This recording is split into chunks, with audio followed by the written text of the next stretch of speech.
Hello guys, this is Shriom सिद्धांत। और आज हम लोग शुरू करने वाले हैं एक बहुत बहुत इम्पॉर्टेंट चैप्टर को, जिसका नाम है इलेक्ट्रोकेमिस्ट्री। बच्चों, इलेक्ट्रोकेमिस्ट्री काफ़ी इम्पॉर्टेंट चैप्टर है। इससे हर साल, चाहे वो जे एडवांस का पेपर हो या फिर जे मेन का पेपर हो या फिर नीट का पेपर हो, हर साल बच्चों इससे 1 से 2 क्वेश्चन हर साल आ रहे हैं। तो ये चैप्टर काफ़ी इम्पॉर्टेंट हो जाता है। और दूसरी बात, ट्वेल्थ के बच्चों के लिए जो बोर्ड देने वाले हैं उनके लिए भी इम्पॉर्टेंट तो है ही, क्योंकि ये तो ट्वेल्थ का सिलेबस ही है और कम से कम 5 नंबर के क्वेश्चंस तो इसके आते ही हैं। तो ट्वेल्थ के बच्चों के लिए भी इम्पॉर्टेंट चैप्टर है फिजिकल केमिस्ट्री। इम्पॉर्टेंट इसलिए भी बोला जा रहा है क्योंकि इसके क्वेश्चंस जो होते हैं स्कोरिंग होते हैं, आपसे बन जाते हैं। तो इसको आप अच्छे से अगर समझ लें, इसका अगर बेसिक अंडरस्टैंडिंग आपका क्लियर हो जाए और जो कॉन्सेप्ट इसके हैं वो आपके पास अच्छे से हों, तो आप आराम से इस क्वेश्चन को कॉन्फिडेंस के साथ सॉल्व कर सकते हैं और सही आंसर ला करके आप सिक्योर कर सकते हैं अपने नंबर और रैंक को। ठीक है बच्चों, तो शुरू करें इलेक्ट्रोकेमिस्ट्री को। तो फिर से बोल रहा हूँ, बहुत इंपॉर्टेंट चैप्टर है। ध्यान से पढ़ेंगे एक एक चीज़ को। मैं A to Z बात सिखाने वाला हूँ, एवरीथिंग मैं डिस्कस करूँगा। सो बी कॉन्फिडेंट, कुछ भी कहीं भी छूटने वाला नहीं है। तो जो मैं बताऊँगा उसके ऊपर फोकस्ड रहना है और क्वेश्चन लगाना है। ठीक है, तो वो मैं क्वेश्चन की बात आएगी तो मैं क्वेश्चन लगाने को भी सिखाऊंगा। तो शुरू करें इलेक्ट्रोकेमिस्ट्री। तो इलेक्ट्रोकेमिस्ट्री को समझने के लिए बच्चों जो बेसिक रिक्वायरमेंट्स आपको होना चाहिए वो क्या होना चाहिए। तो बेसिक रिक्वायरमेंट्स की मैं पहले बात कर देता हूँ। इसको अगर पढ़ना है, समझना है अच्छे से, तो आपके पास बेसिक रिक्वायरमेंट्स क्या है। बेसिक रिक्वायरमेंट्स मीन्स वैसी बातें जो आप 11 से रिलेट करते हो। जैसे जो सबसे पहले आपके पास जानकारी होना चाहिए वो है मोल कॉन्सेप्ट आपका अच्छा होना चाहिए। दूसरा है ग्राम इक्विवेलेंट का कॉन्सेप्ट आपके पास होना चाहिए। ग्राम इक्विवेलेंट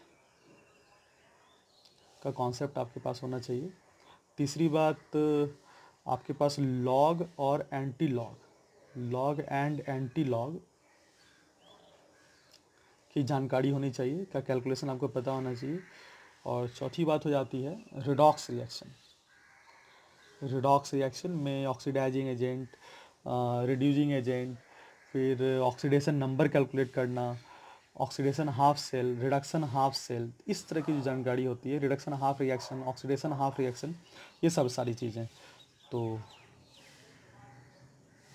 ठीक है, तो ये 4 जो टॉपिक हैं बच्चों, जो बेसिक रिक्वायरमेंट्स हैं इलेक्ट्रोकेमिस्ट्री के, अगर ये 4 चीज़ें आपको आती हैं तो आप इलेक्ट्रोकेमिस्ट्री को पढ़ने के लिए, समझने के लिए तैयार हो। ठीक है, तो फटाफट स्टार्ट करते हैं।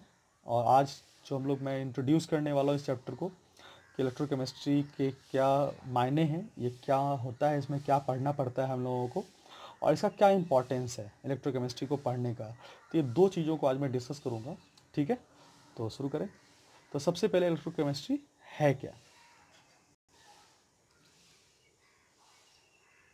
तो अगर मैं कहूँ इलेक्ट्रोकेमिस्ट्री के बारे में, तो it is the branch of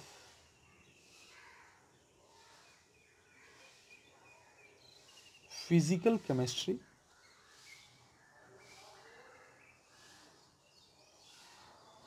which deals with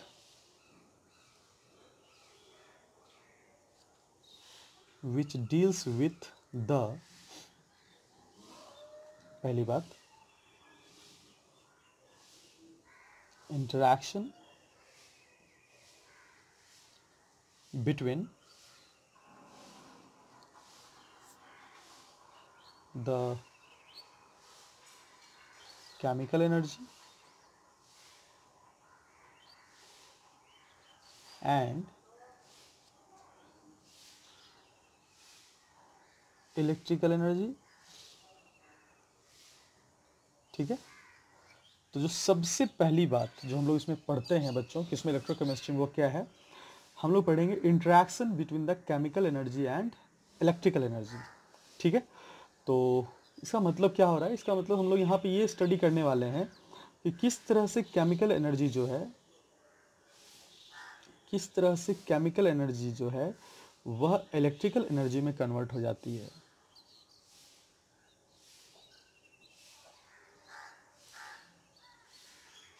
या फिर वैसे वर्सा, या किस तरह से इलेक्ट्रिकल एनर्जी केमिकल एनर्जी के रूप में स्टोर्ड हो जाती है। ये दोनों चीज़ों को हम लोग पढ़ते किसमें है, इलेक्ट्रोकेमिस्ट्री में। ठीक है। जिस डिवाइस में ये फिनोमेना होता है बच्चों, उसे हम लोग इलेक्ट्रोकेमिकल सेल कहते हैं। Electrochemical cell. तो जिस डिवाइस में ये दोनों फिनोमेना होता है, मीन्स इलेक्ट्रिकल एनर्जी और केमिकल एनर्जी दोनों आपस में एक दूसरे में कन्वर्ट होते रहते हैं, that is called electrochemical cell. जैसे तुम लोगों के घर में इन्वर्टर अगर लगा हो तो इन्वर्टर के साथ एक बैटरी जुड़ी होती है, जो लेड स्टोरेज सेल होती है या लेड स्टोरेज बैटरी होती है उसको कहते हैं। उसमें क्या होता है, जैसे जब वो चार्जिंग मोड में होता है, चार्जिंग मोड मीन्स जब आपके घर में बिजली हो और वह चार्ज हो रहा हो, तो जब चार्ज हो रहा होता है तो आप उसमें क्या करते हो, इलेक्ट्रिक सप्लाई करते हो, जिसके कारण जो इलेक्ट्रिक एनर्जी होती है, इलेक्ट्रिकल एनर्जी जो होती है आपकी, वो केमिकल एनर्जी के रूप में उसमें स्टोर्ड होने लगती है। This is called charging. मतलब आप मोबाइल को चार्ज करते हो, इसका मतलब आप क्या कर रहे हो, इलेक्ट्रिकल एनर्जी को आप केमिकल एनर्जी के रूप में क्या कर रहे हो, आप उसको स्टोर कर रहे हो। और जब ये आप डिस्चार्जिंग कर रहे होते हो, मीन्स जब आप वह बैटरी आप यूज करने लगते हो, जब बिजली आपके घर की चली जाती है, तो उस समय क्या होता है, जो केमिकल एनर्जी होता है, जो स्टोर्ड केमिकल एनर्जी होता है, वह इलेक्ट्रिकल एनर्जी में कन्वर्ट होने लगता है।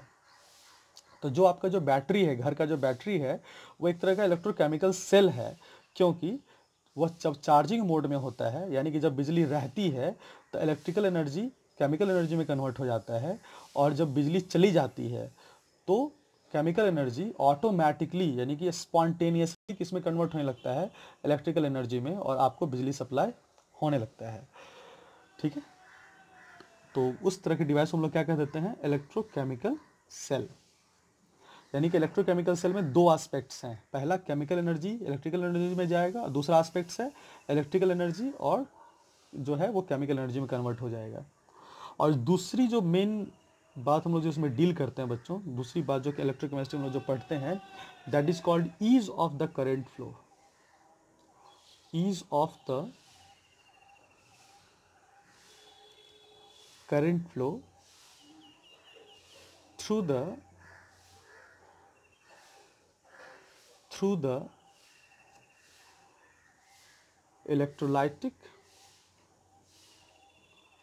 electrolytic solution। Means electrolytic solution से कितने आसानी से करंट का फ्लो होगा। बच्चों किसी भी मटेरियल से जब करंट के फ्लो के इजीनेस को डिस्क्राइब करना होता है, किसी भी मटेरियल में अगर करंट के फ्लो के इजीनेस को डिस्क्राइब करना होता है, तो उसके लिए हम लोग एक टर्म का इस्तेमाल करते हैं, दैट इज कॉल्ड कंडक्टेंस। किसका इस्तेमाल करते हैं, कंडक्टेंस। तो कंडक्टेंस यह बताता है कि किसी भी मीडियम के थ्रू करंट कितनी आसानी से ट्रेवल करेगा, पास करेगा, फ्लो करेगा, है ना। और कंडक्टेंस दो तरह का होता है, एक तो आप कंडक्टेंस की बात कर सकते हैं किसी वायर के लिए, रॉड के लिए, सीट के लिए, यानी किसी मेटल के लिए आप बात कर सकते हैं, डायरेक्ट किसी मेटल के थ्रू आप कंडक्टेंस की बात कर सकते हैं, या फिर आप किसी सॉल्यूशन की आप बात कर सकते हैं। ठीक है। तो यहाँ पे जिस कंडक्टेंस की बात हम लोग करनी है, that is called electrolytic solution, यानी कि अपने को यहाँ पे सॉल्यूशन के कंडक्टेंस की बात करनी है। ठीक है। और सॉल्यूशन के कंडक्टेंस को हम लोग एक स्पेशल टर्म से इंट्रोड्यूस करते हैं, that is called electrolytic conductance. Electrolytic conductance. ठीक है बच्चों। यानी कि जो हम लोग यहाँ जो पढ़ने वाले हैं उसको इलेक्ट्रोलाइटिक कंडक्टेंस कहते हैं। वायर और रॉड के बारे में जो बात होती है, यानी कि वायर या रॉड के जो कंडक्टेंस की बात होती है, इसको हम लोग फिजिक्स में पढ़ते हैं, जिसको हम लोग इलेक्ट्रॉनिक कंडक्टेंस के नाम से जानते हैं। क्या कहते हैं बच्चों इसको हम लोग, इलेक्ट्रॉनिक कंडक्टेंस। Electronic conductance. तो इलेक्ट्रॉनिक कंडक्टेंस की बात हम लोग कहाँ करते हैं, जो हम लोग फिजिक्स में पढ़ते हैं वहाँ हम लोग करते हैं, जबकि केमिस्ट्री में हम लोग सॉल्यूशन के कंडक्टेंस की बात करते हैं, इसलिए इसको हम लोग एक स्पेशल नाम से डिनोट करते हैं, that is called electrolytic conductance. ठीक है बच्चों, आई थिंक समझ में आ रहा होगा आपको। यानी कि ये तो पता चल गया कि इलेक्ट्रोकेमिस्ट्री में दो मेजर एस्पेक्ट्स हैं जिसको आपको स्टडी करना पड़ता है।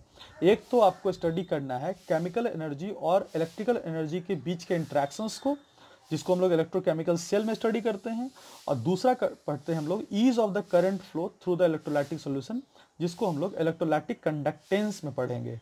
ठीक है बच्चों, तो आगे बढ़ें। अगर इलेक्ट्रोकेमिस्ट्री की बात करें बच्चों, तो यहाँ से देखने से ये लग रहा है कि दो इसके मेजर एस्पेक्ट्स हो गए, है ना। तो इलेक्ट्रोकेमिस्ट्री के दो मेजर एस्पेक्ट्स हो गए।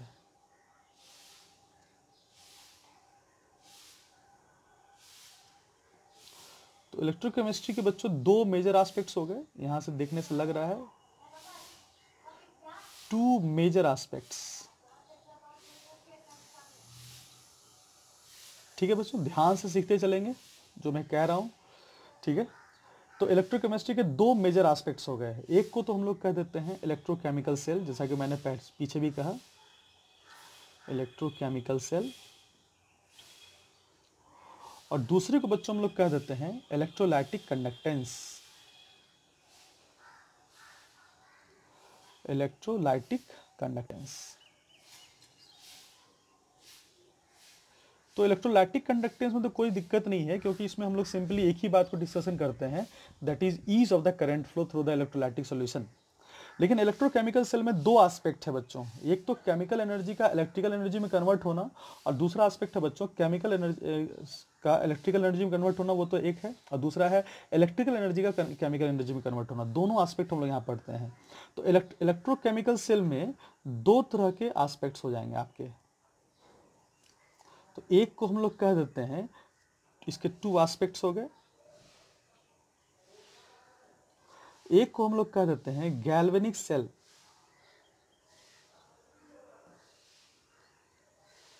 ठीक है, और दूसरे को हम लोग कह देते हैं बच्चों इलेक्ट्रोलाइटिक सेल। ठीक है, तो इलेक्ट्रोकेमिकल सेल दो तरह के हो गए, गैल्वेनिक सेल और इलेक्ट्रोलाइटिक सेल। यानी कि गैल्वेनिक सेल और इलेक्ट्रोलाइटिक सेल को कंबाइंडली हम लोग क्या कह सकते हैं, इलेक्ट्रोकेमिकल सेल। ये दोनों जो हैं वो इसके टाइप्स हैं, एक तरह से कह सकते हैं।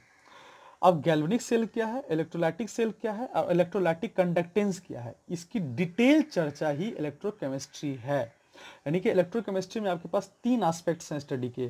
पहला आपको गैल्वेनिक सेल पढ़ना है, दूसरा आपको बच्चों इलेक्ट्रोलाइटिक सेल की जानकारी आपको लेनी है, और तीसरी बात जो आपको जानकारी लेनी है बच्चों, that is called electrolytic conductance. उसके बाद हम लोग बैटरी भी पढ़ते हैं, इसमें बैटरी है और एप्लीकेशंस ऑफ इलेक्ट्रोकेमिस्ट्री है, वो भी हम लोग देखते हैं। तो मेजर आपके पास तीन चीज़ें होती हैं, गैल्वेनिक सेल पढ़ना होता है, इलेक्ट्रोलाइटिक सेल पढ़ना होता है, और इलेक्ट्रोलाइटिक कंडक्टेंस पढ़ना होता है। और ये तीनों के बारे में बता दो बच्चों, ये तीनों काफ़ी इंपॉर्टेंट चैप्टर्स हैं, सॉरी टॉपिक्स हैं, काफ़ी इंपॉर्टेंट टॉपिक्स हैं। हर साल किसी से भी क्वेश्चन आ सकता है। ठीक है, तो इसको शुरू करते हैं। तो सबसे पहले बेसिक बात हम लोग डिस्कस करें यहाँ पे कि गैल्वेनिक सेल और इलेक्ट्रोलाइटिक सेल में क्या बेसिक बातें हैं, यहाँ पे क्या डिफरेंस वाली बातें हैं।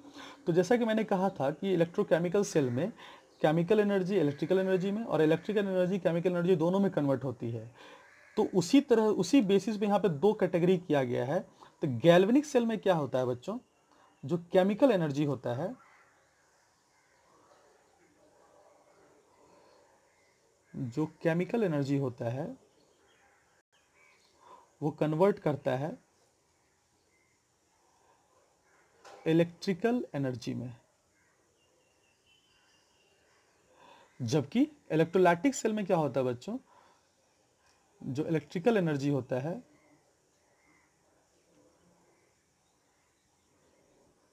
वो कन्वर्ट कर जाता है और स्टोर हो जाता है in the form of chemical energy.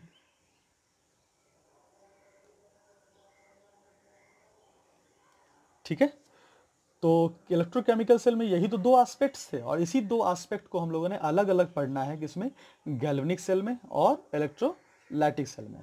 ठीक है बच्चों, पहली बात। दूसरी बात यह है कि केमिकल एनर्जी और इलेक्ट्रिकल एनर्जी में जो कन्वर्जन होता है, यानी कि केमिकल रिएक्शन के कारण इलेक्ट्रिकल एनर्जी प्रोड्यूस हो जाती है।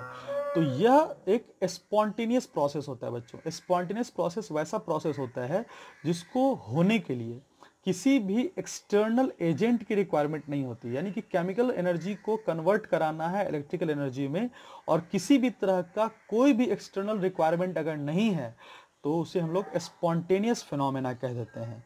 ठीक है, जैसे कि बिजली नहीं रहती है और फिर भी केमिकल रिएक्शन हो रहा है, तो यह एक तरह का स्पॉन्टेनियस प्रोसेस है। ठीक है, जैसे लाइट तुम्हारे घर में नहीं है, बिजली कट गई है और फिर भी तुम्हें बैटरी जो है वो अपने अंदर केमिकल रिएक्शन को कराकर जो है वो अपने केमिकल एनर्जी को इलेक्ट्रिकल एनर्जी में कन्वर्ट करके बिजली सप्लाई कर रहा है। इसका मतलब अब केमिकल एनर्जी को कराने के लिए मुझे किसी तरह के एक्सटर्नल एजेंट की रिक्वायरमेंट नहीं हो रही है वहाँ पे।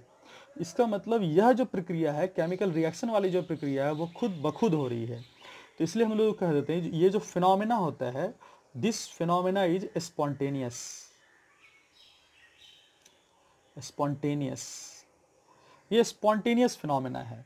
जबकि यह जो फिनोमेना है, याद करो ये मैंने बताया था अभी जस्ट कि इलेक्ट्रिकल एनर्जी केमिकल एनर्जी के रूप में स्टोर्ड हो जाती है। इसका मतलब है आपको बाहर से इलेक्ट्रिकल एनर्जी चाहिए, तो बाहर से इलेक्ट्रिकल एनर्जी चाहिए तो उसके अंदर इलेक्ट्रोलाइटिक सेल के अंदर एक केमिकल रिएक्शन होगा जो केमिकल एनर्जी के रूप में स्टोर्ड करेगा अपने एनर्जी को। ठीक है, तो इलेक्ट्रिकल एनर्जी यानी कि करंट सप्लाई का रिक्वायरमेंट्स है। यहाँ पे इलेक्ट्रोलाइटिक सेल में करंट सप्लाई की रिक्वायरमेंट्स है और गैल्वेनिक सेल में किसी भी तरह का कोई रिक्वायरमेंट्स नहीं है। इसलिए यह स्पॉन्टेनियस है और यह नॉन स्पॉन्टेनियस है। नॉन स्पॉन्टेनियस का मतलब हो गया बच्चों, जब तक करंट नहीं पास कराया जाएगा, जब तक करंट फ्लो नहीं होगा, जब तक करंट का सप्लाई हम लोग नहीं करेंगे, तब तक इलेक्ट्रिकल एनर्जी केमिकल एनर्जी में कन्वर्ट नहीं होगा। अब बात भी सही है भाई, इलेक्ट्रिकल एनर्जी को कन्वर्ट करना है केमिकल एनर्जी में, तो बाहर से इलेक्ट्रिकल एनर्जी की रिक्वायरमेंट तो होगी।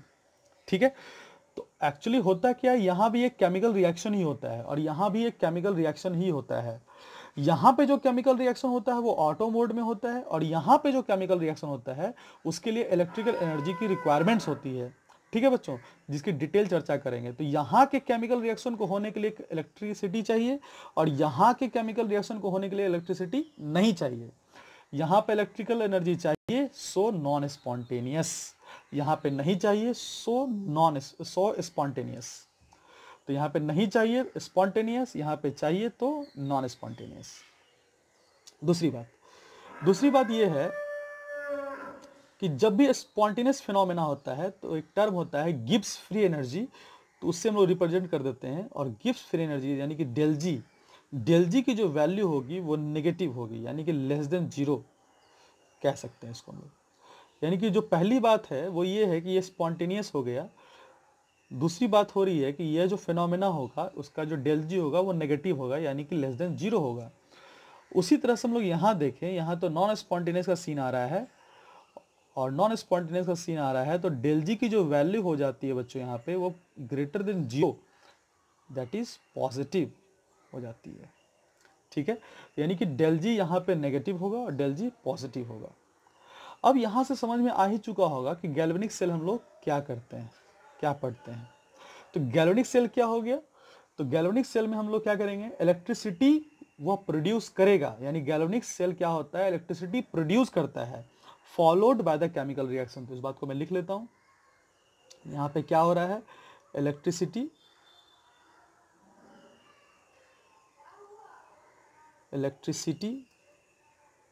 Is produced followed by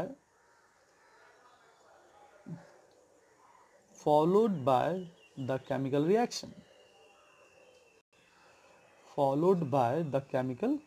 reaction, यानी कि केमिकल रिएक्शन को होना है और इलेक्ट्रिसिटी प्रोड्यूस करना है। That is called galvanic cell, एक ऐसा डिवाइस जो इलेक्ट्रिसिटी प्रोड्यूस करेगा ड्यू टू केमिकल रिएक्शन।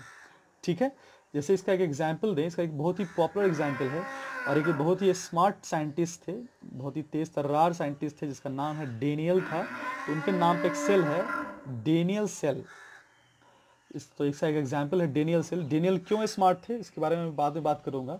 तो एक डेनियल सेल हम लोगों को पढ़ना होता है, ठीक है, जिसमें जिंक स्ट्रिप्स का इस्तेमाल किया जाता है और कॉपर सल्फेट सॉल्यूशन का इस्तेमाल होता है। इसकी डिटेल चर्चा हम लोग करेंगे, जिसमें ZnSO4 aqueous plus copper solid. तो ये केमिकल रिएक्शन होता है। तो this chemical reaction takes place in the Daniell cell. और ये काफ़ी इंपॉर्टेंट है, डेनियल सेल के रिएक्शंस काफ़ी इंपॉर्टेंट है। तो डेनियल सेल में क्या होता है कि जिंक जो होता है वो जिंक सल्फेट में और कॉपर सल्फेट जो होता है वो कॉपर में कन्वर्ट होता है। कहने का मतलब जिंक 0 ऑक्सीडेशन नंबर से +2 ऑक्सीडेशन स्टेट में जाएगा, दैट इज ऑक्सीडेशन यहाँ पे होगा। तो यहाँ पे जिंक का क्या हो रहा है, दैट इज ऑक्सीडेशन। और कॉपर सल्फेट में कॉपर +2 है और यहाँ पे 0 ऑक्सीडेशन नंबर है, तो यहाँ पे कॉपर का क्या होगा बच्चों, दिस इज कॉल्ड रिडक्शन। तो समझ में आ ही रहा होगा ये एक तरह का रिडॉक्स रिएक्शन है, क्योंकि इस रिएक्शन में ऑक्सीडेशन और रिडक्शन दोनों रिएक्शन साथ साथ हो रहे हैं। So that this is called a kind of redox reaction. तो मैंने पहले भी कहा था कि इलेक्ट्रोकेमिस्ट्री को पढ़ने के लिए रिडॉक्स रिएक्शन की जानकारी होना अनिवार्य है। इसमें ऑक्सीडेशन नंबर 0 हो जाता है, ऑक्सीडेशन नंबर इसका +2 हो जाएगा, इसका ऑक्सीडेशन नंबर +2 हो जाएगा, इसका ऑक्सीडेशन नंबर 0 हो जाएगा। तो ऑक्सीडेशन नंबर का बढ़ना ऑक्सीडेशन और ऑक्सीडेशन नंबर का घटना रिडक्शन होता है। तो ये सब बेसिक जानकारी होनी चाहिए आपको। तो गैल्वेनिक सेल में क्या हो रहा है कि इलेक्ट्रिसिटी प्रोड्यूस्ड हो रहा है due to the chemical reaction. इसका एग्जांपल मैंने कहा डेनियल सेल, मैंने इसका एक रिएक्शन भी लिखा डेनियल सेल का, जिसमें ये रिएक्शन होता है। वही बात मैं अगर इलेक्ट्रोलाइटिक सेल की बात करूं तो इसमें मैं कह सकता हूं क्या, chemical reaction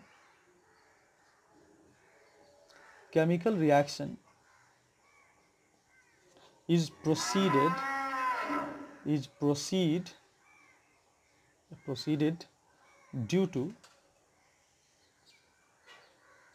the current supply।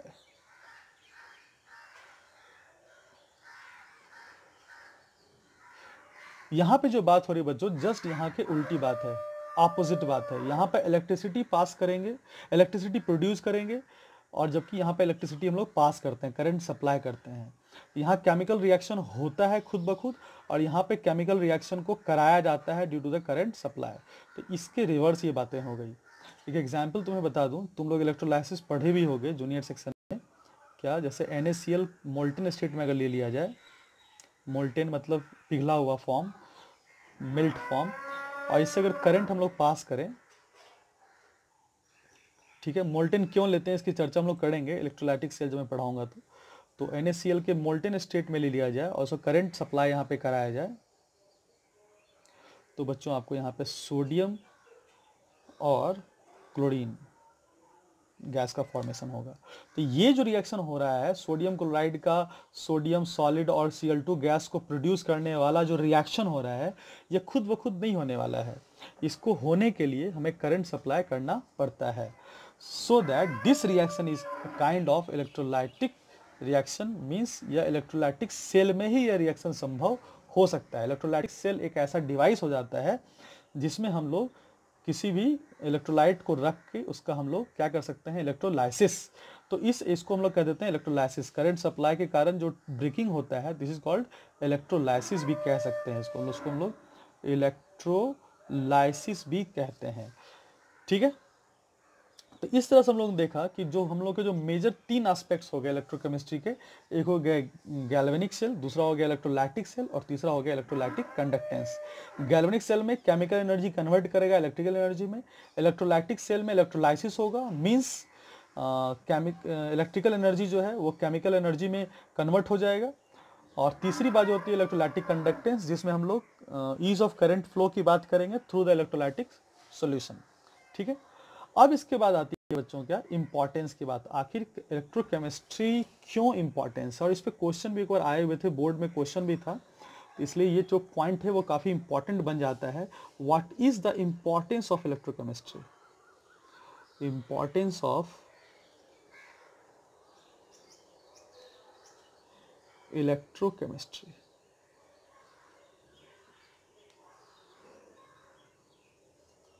ठीक है, जो सबसे पहले इंपॉर्टेंस क्या है इसकी, कॉमर्स से लिए आज के दौर में बहुत सारे ऐसे मेटल्स हैं जिसको इलेक्ट्रोकेमिस्ट्री के मदद से ही बनाया जा रहा है, यानी कि प्रोडक्शन किया जा रहा है।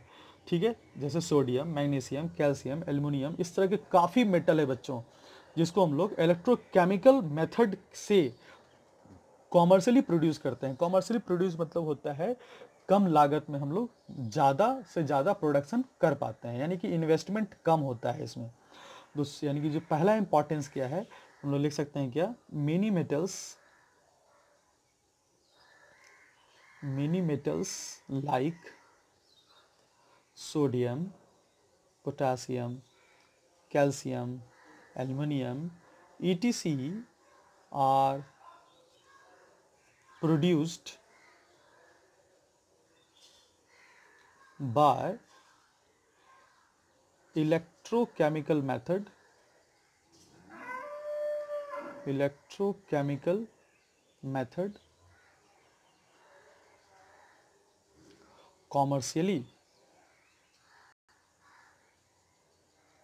कॉमर्शियली बनाया जा सकता है, यानी कि कम लागत में, कम इन्वेस्टमेंट में हम लोग क्या कर रहे हैं, सोडियम, पोटेशियम, कैल्शियम, एल्युमिनियम, इन सब मेटल्स का फॉर्मेशन हम लोग आसानी से और कम लागत में, आसानी से और कम लागत में, दोनों बात मैं बोल रहा हूँ बच्चों, यानी कि इलेक्ट्रोकेमिस्ट्री आसानी से कोई भी काम को कर सकता है। तो आसानी से और कॉमर्शियली सस्ते में ये काम कर देता है। दूसरी बात बहुत सारे केमिकल्स भी हैं जो बनाए जाते हैं, ये तो मेटल्स की बात हुई, बहुत सारे केमिकल्स भी हैं जो इलेक्ट्रोकेमिस्ट्री में बनाए जाते हैं, जैसे सोडियम हाइड्रोक्साइड, फ्लोरीन, क्लोरीन, ये सब चीज़ें जो होती हैं, जैसे लिख सकता हूँ मैं इसको क्या, मेनी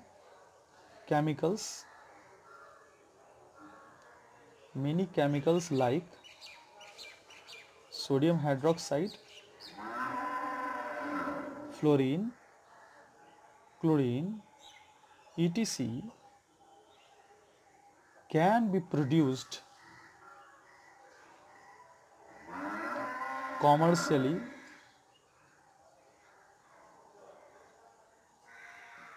by electrochemical method.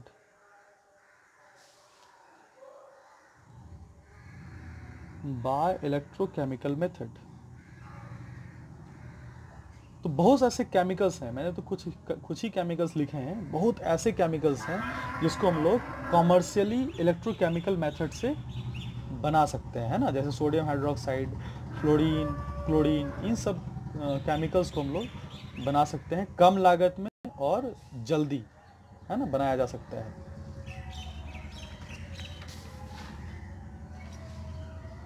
तीसरी बात जो होती है बच्चों,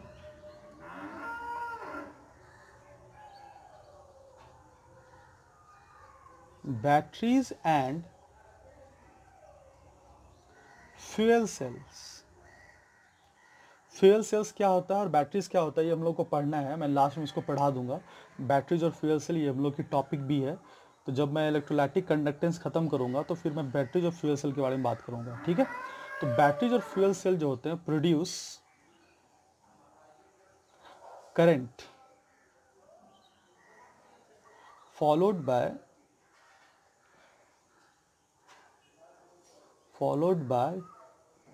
chemical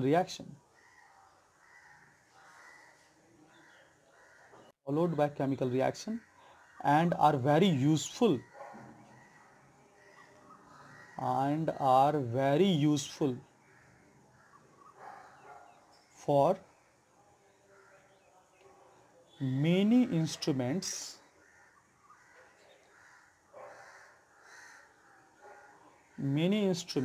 and devices,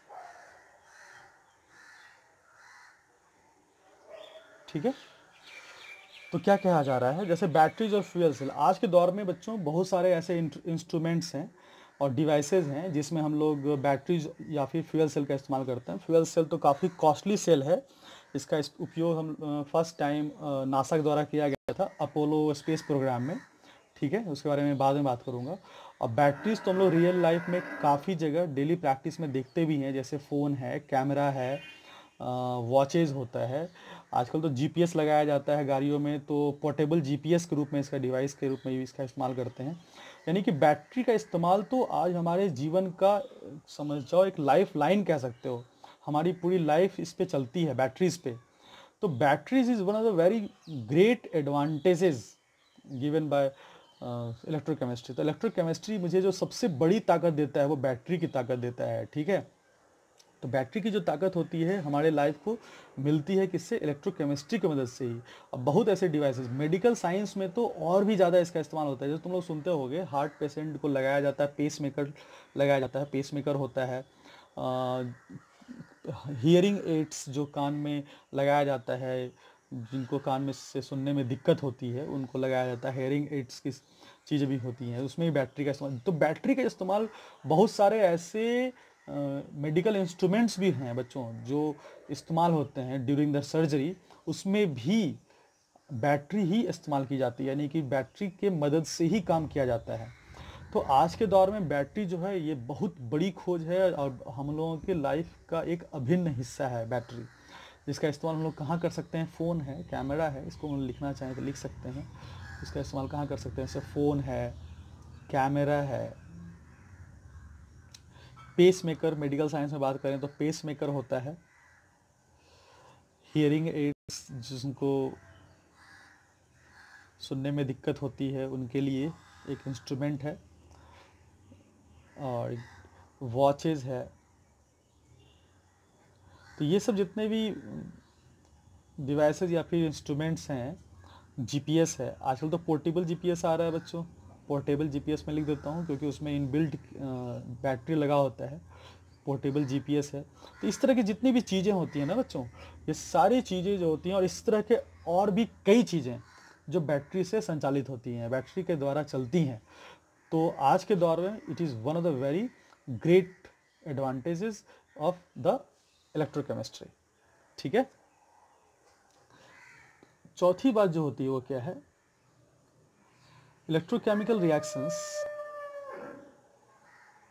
electrochemical reactions are energy efficient. ये बहुत बड़ी बात है बच्चों। Energy efficient and less polluting. इससे पॉल्यूशन भी कम होता है, यानी कि यह एक ऐसा मेथड है जो बिजली उत्पादन तो करेगा, एक तो उसकी इफ़िशियंसी भी ज़्यादा होगी, यानी कि जितना आप उसमें इनपुट लेते हैं उसके हिसाब से आउटपुट आपको ज़्यादा मिलता है, यानी कि प्रोडक्शन ऑफ इलेक्ट्रिसिटी आपको ज़्यादा मिलती है और पॉल्यूशन भी कम होता है in compare to other sources, दूसरे सोर्सेस के रिस्पेक्ट। जैसे अदर सोर्सेज की मैं बात करूं तो और क्या हो सकता है? जैसे तुम लोग सुनते होगे थर्मल पावर प्लांट है ना, इसके बारे में थोड़ी बात कर देता हूं। जैसे तुम सुनते होगे, जो पहला सोर्स की मैं बात करूं, थर्मल पावर प्लांट।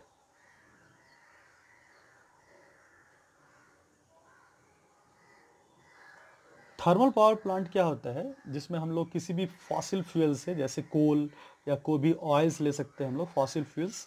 तो हम लोग कोई भी फॉसिल फ्यूल का इस्तेमाल करते हैं, जिसके कंबसन करते हैं। जैसे मान लो हम लोग कोल का इस्तेमाल करें तो कोल का पहले हम लोग कंबसन करते हैं और यहाँ पे हीट प्रोड्यूस करते हैं। और हीट जो होता है वो वाटर को स्टीम में कन्वर्ट कर देता है और इसी स्टीम को हम लोग किस पे रोटेट करा देते हैं? टरबाइन पे रोटेट करा देते हैं। ठीक है, थ्रो करा देते हैं इसको हम लोग, थ्रो ऑन टरबाइन। तो कहते हैं कोल को के जो कंबसन से जो हीट निकलता है उससे वाटर को पहले हम लोग स्टीम में कन्वर्ट कर देते हैं और ये स्टीम फोर्सफुली टरबाइन को घुमाता है। ठीक है। और टरबाइन के घूमने से क्या होता है? टरबाइन जो मूव करता है ये एक मैग्नेटिक फील्ड में मूव करता है। तो मूवमेंट जो होता है ये अंडर द मैग्नेटिक फील्ड। तो मैग्नेटिक फील्ड में मूवमेंट के कारण इलेक्ट्रिसिटी डेवलप होता है। तो ये मूव कहाँ करता है? Moves in electric field and produce electricity. तो ये बात मैं क्यों सिखाया तुमको? ये मैं इसलिए बता रहा हूँ क्योंकि ये देखो कितना बड़ा स्टेप है, कितना लंबा स्टेप है। कोल है, कोल को हीट किया जाएगा, उसको बर्न किया जाएगा, कंबसन किया जाएगा, तो यहाँ पे हीट प्रोड्यूस होगा। हीट को फिर हम लोग वाटर को, उसको हम लोग स्टीम में कन्वर्ट करेंगे, उसी हीट को। तो स्टीम जो बनेगा उस स्टीम को हमको फोर्सफुली टरबाइन पे उसको पास कराना है। तो टरबाइन पे जैसे पास होगा तो टरबाइन हमारा जो है वो मैग्नेटिक फील्ड में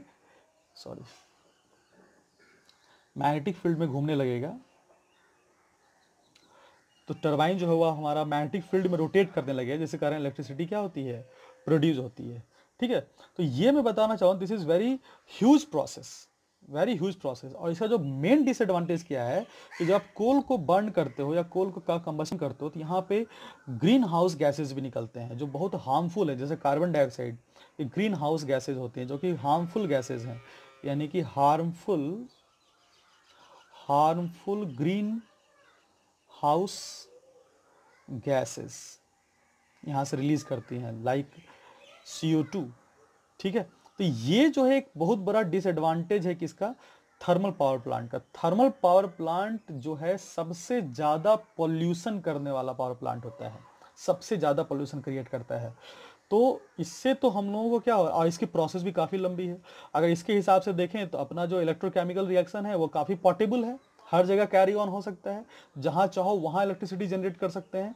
लेकिन यहाँ पे एक पहले है कि इतना लंबा चौड़ा इंस्टॉलेशन करना पड़ेगा, और एक खास अमाउंट में कोल चाहिए, खास अमाउंट में मुझे वाटर अमाउंट चाहिए, एक टरबाइन चाहिए, एक मूवमेंट स्टॉक चाहिए, मतलब बहुत सारा रिक्वायरमेंट यहाँ पे होता है। तो ये सारा अरेंजमेंट काफ़ी कॉम्प्लिकेटेड है। उसके रिस्पेक्ट में देखें तो अपना इलेक्ट्रोकेमिकल सेल यानी कि जो अपना बैटरी है वो काफ़ी पोर्टेबल, काफ़ी फास्ट आपको प्रोडक्शन करता है। इसमें कोल एनर्जी को अगर इलेक्ट्रिसिटी में कन्वर्ट करना हो तो एक लंबी प्रक्रिया और टाइम टेकिंग प्रक्रिया से गुजरनी पड़ेगी। लेकिन अपना जो केमिकल सेल है, जो अपना इलेक्ट्रोकेमिकल सेल है, वो बहुत तेज़ी से क्या करता है, आपको करंट प्रोड्यूस कर देता है। दूसरी बात क्या है, दूसरी बात क्या है, हम लोग पढ़ते हैं न्यूक्लियर पावर प्लांट, देख लेते हैं न्यूक्लियर पावर प्लांट। इस तरह के क्वेश्चंस आप लोगों को जे में आ सकते हैं, इसलिए मैं बता रहा हूँ। ठीक है, nuclear power plant, nuclear power plant में क्या होता है बच्चों, न्यूक्लियर पावर प्लांट में बस कोल की जगह पर हम लोग क्या करते हैं, यहाँ पे हम लोग न्यूक्लियर रिएक्शंस कराते हैं, जिसको हम लोग न्यूक्लियर फ्यूजन कहते हैं। तो यूरेनियम का इस्तेमाल किया जाता है, यूरेनियम का इस्तेमाल किया जाता है, यूरेनियम का न्यूक्लियर फ्यूजन होता है,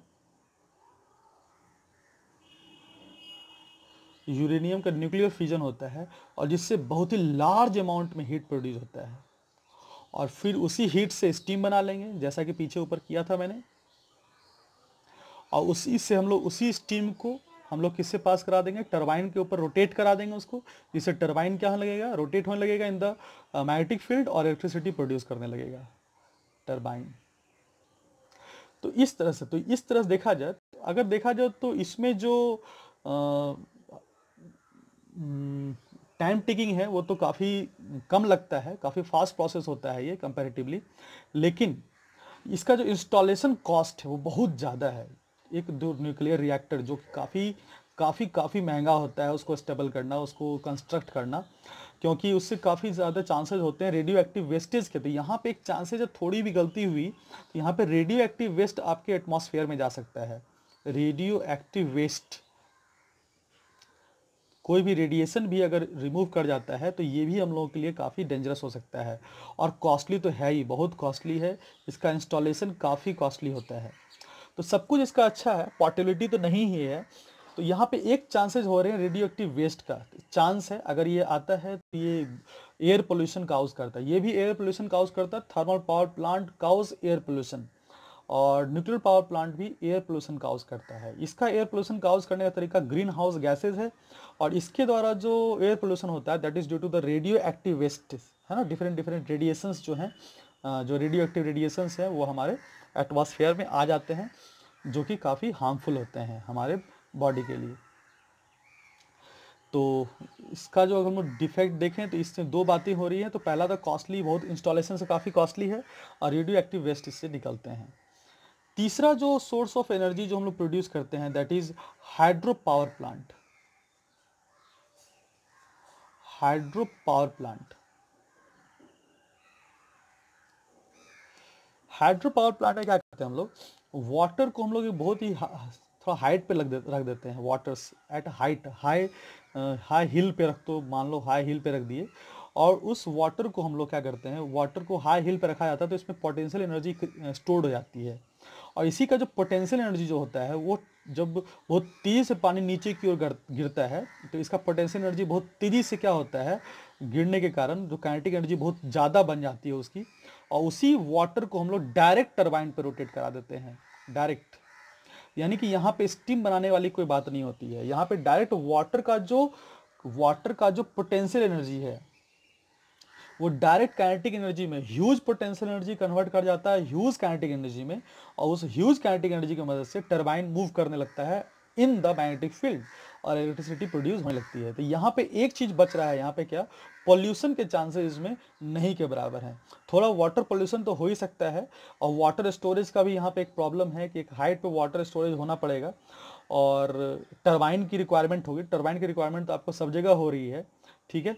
तो टरबाइन की रिक्वायरमेंट होगी, एक मोटर लगेगा, तो काफ़ी ज़्यादा इसमें एक मूविंग मशीन्स का रिक्वायरमेंट हो जाता है। तो इसका जो ड्रॉबैक हो जाता है, तो एक तो पॉल्यूशन नहीं के बराबर है, लेकिन फिर भी यहाँ पे एक मूविंग मशीन यानी कि टरबाइन जो है एक हैवी इक्विपमेंट्स है जिसका इस्तेमाल यहाँ पे किया जा रहा है। और water storage is one of the very complicated part, इसको थोड़ा सा मैनेज करना पड़ता है।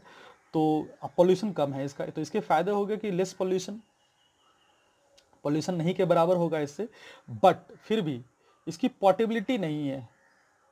आप ऐसा नहीं कि आप उसको जहाँ मन जहाँ आप लेके घर में आप छोटा सा हाइड्रो पावर प्लांट बना लें, ऐसा संभव नहीं है, नॉट पोर्टेबल। आप इसको लेके कैरी ऑन नहीं कर सकते। ये तीसरी बात थी। हाइड्रो पावर प्लांट जिसमें वाटर का पोटेंशियल एनर्जी टरबाइन को रोटेट करेगा इन द मैग्नेटिक फील्ड और इलेक्ट्रिसिटी प्रोड्यूस करेगा। अगर हम लोग चौथे की बात देखें, this is wind power plant.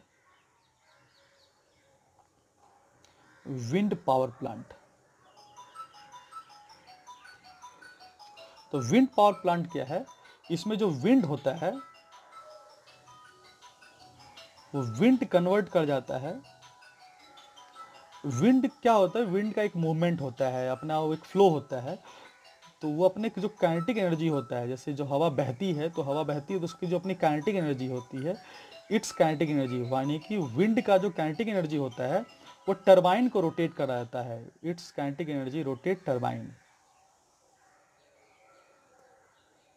तो यहाँ पे क्या, हाइड्रो पावर प्लांट में क्या हो रहा होता है, वाटर जो होता है उसकी पोटेंशियल एनर्जी टरबाइन को मूव कराती है, जबकि विंड पावर प्लांट में विंड का जो काइनेटिक एनर्जी होता है वो टरबाइन को रोटेट कराता है। देखो फिर से यहाँ पे टरबाइन आ गया है, यानी कि ये पोर्टेबल नहीं है। जहाँ हम चाहे वहाँ इसका इस्तेमाल नहीं कर सकते हैं, वहाँ पे हम बिजली का उत्पादन नहीं कर सकते हैं। ये भी लेस पॉल्यूशन क्रिएट करेगा, ये भी लेस पॉल्यूशन है, ठीक है। बट यहाँ पे फिर से 2-3 प्रॉब्लम है। ये हाइड्रो पावर प्लांट से कम एफिशिएंट होगा, क्योंकि एक तो विंड की स्पीड हम लोग कंट्रोल नहीं कर सकते। हवा की जो स्पीड होती है वो नेचुरल है, तो विंड का स्पीड एक प्रॉब्लम हो जाता है। Wind speed is not fixed, wind speed not fixed. तो एक तो प्रॉब्लम है कि विंड का स्पीड हम लोग का फिक्स नहीं है। पॉल्यूशन कम है माना गया, लेकिन विंड स्पीड हम लोग के कंट्रोल में नहीं है। और चूंकि टरबाइन का इस्तेमाल हो रहा है, एक मोटर का इस्तेमाल हो रहा है, मूवमेंट का इस्तेमाल हो रहा है अंडर द मैग्नेटिक फील्ड, तो भाई ये पोर्टेबल तो नहीं ही है, नॉट पोर्टेबल। तो विंड पावर प्लांट में देखा गया, तो अगर मैं अभी 4 पावर प्लांट में देखा जाए, तो देखा जाए hydro power plant is less pollution creating, है ना।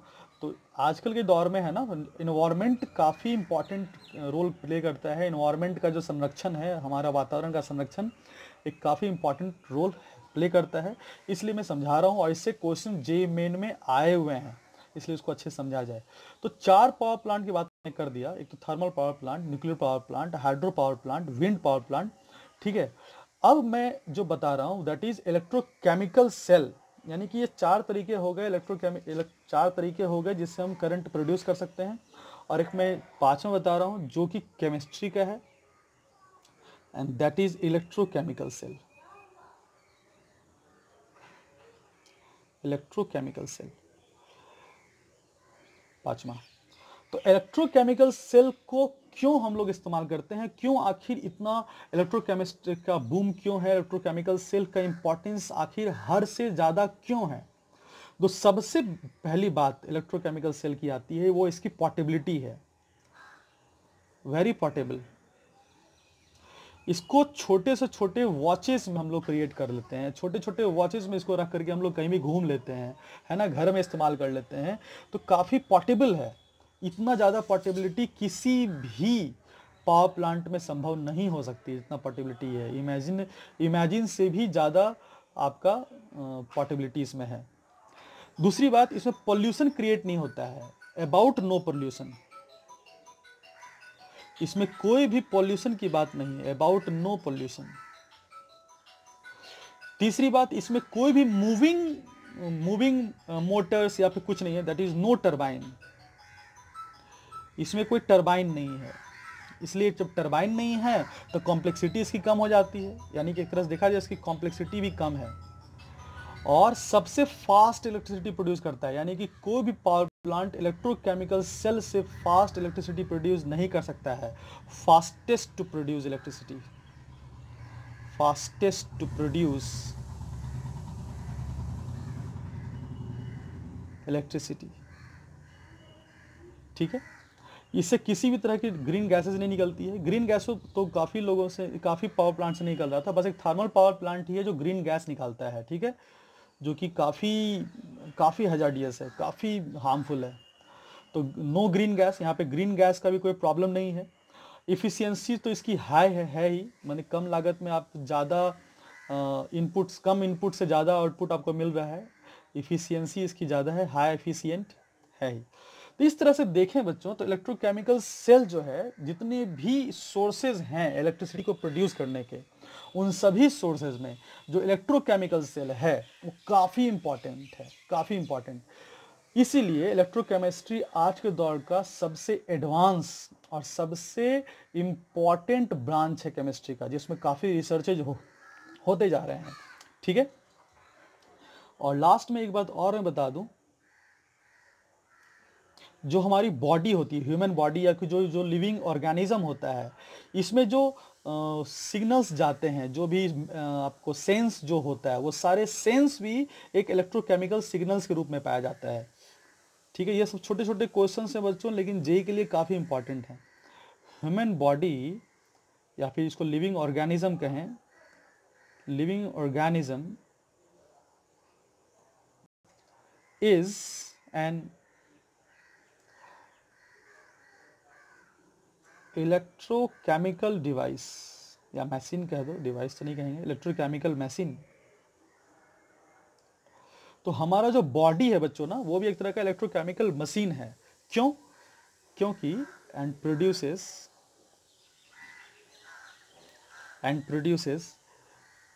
इलेक्ट्रिकल एंड केमिकल सिग्नल्स,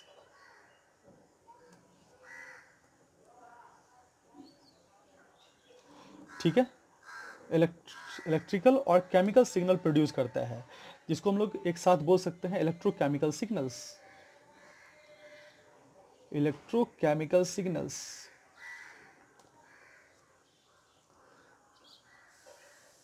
ठीक है।